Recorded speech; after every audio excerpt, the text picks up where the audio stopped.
کسی شہر میں ایک بڑا عجیب و غریب قانون تھا کہ سال کے آخر میں جو بھی اجنبی ہوتا اس شہر میں داخل ہوتا پہلی مرتبہ تو شہر کے لوگ اس کا بڑا زوردار استقبال کرتے، نعرے لگاتے، کندھے پہ بٹھاتے اور جلوس کی شکل میں آگے بڑھتے، بادشاہ سلامت، بادشاہ سلامت، بادشاہ سلامت۔ اب ایک مقام پر جا کر اس کا اعلان ہو جاتا اور 1 سال کے لیے اس کو بادشاہ بنا لیا جاتا۔ ایک دن دور دراز کے علاقے سے ایک نوجوان اس شہر میں داخل ہوا، اتفاق سے وہی دن تھا جس دن بادشاہ مقرر ہونا تھا۔ وہاں کے لوگوں نے بھی اس کو کندھے پہ بٹھایا اور جلوس کی شکل میں محل کی طرف لے گئے، بادشاہ سلامت، بادشاہ سلامت۔ اب وہاں محل میں لے جا کر اس کو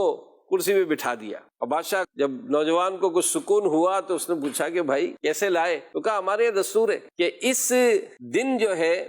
جو بھی اجنبی ہمارے شہر میں داخل ہوتا ہم 1 سال کے لیے اس کو بادشاہ بنا لیتے۔ تو اس نے کہا کہ مجھ سے پہلے جو بادشاہ تھا اس کا کیا حال ہے بھائی؟ کہا کہ ہونا کیا ہے، جب سال پورا ہو جاتا ہے تو ہم اس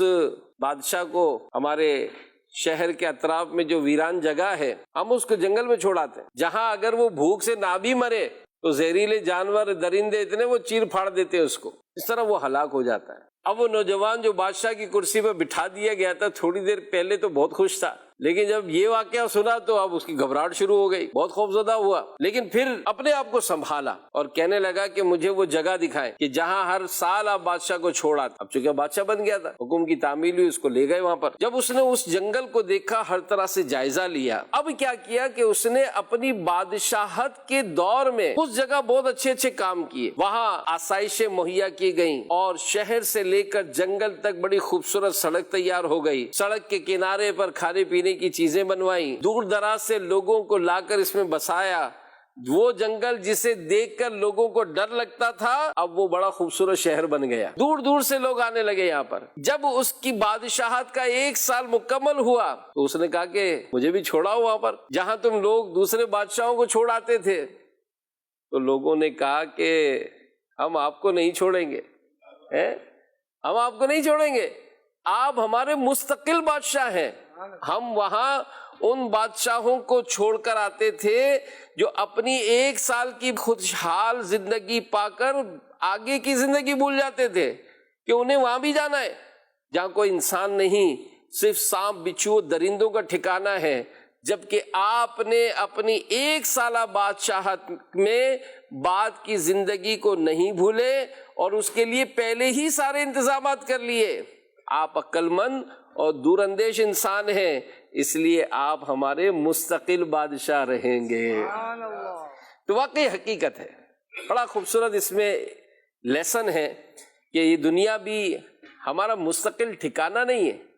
جو اس دنیا کو ہی اپنا مستقل ٹھکانہ سمجھ لیتا ہے تو وہ دھوکے میں مبتلا ہو جاتا ہے، اور جو اس دنیا میں رہ کر اپنے آنے والے مستقبل کی تیاری کرتا ہے، اور وہ مستقبل کا پہلا مرحلہ کیا ہے؟ جب موت ہوتی ہے، اسرائیل علیہ السلام آتے ہیں تو وہ اس وقت چلاتا نہیں ہے کہ مجھے کہاں لے کے جا رہے ہو، بلکہ وہ تو کہتا ہے کہ واہ ان قریب وہ وقت آئے گا کہ میں پیارے نبی کی زیارت کروں گا، اور انشاءاللہ وہ اگلی منزل جنت کی طرف جو ہے وہ بڑھتا چلا جاتا ہے۔ اس کی قبر جو ہے وہ گھپ اندھیری نہیں بلکہ نور مصطفیٰ سے روشن ہو جاتی ہے۔ اس کی قبر جو ہے وہ جہنم کا گڑھا نہیں بلکہ جنت کا باغ بنائی ہوئی ہوتی ہے، اور پھر جب اس کو قیامت کے دن اٹھائے جانے کا جب معاملہ آئے گا تو وہی اس کے جو نیک اعمال ہیں جو اس نے دنیا میں کیے وہ اس کی آخرت میں سرخروئی کا سبب بنیں گے اور جنت میں داخلے کا سامان فراہم کریں گے۔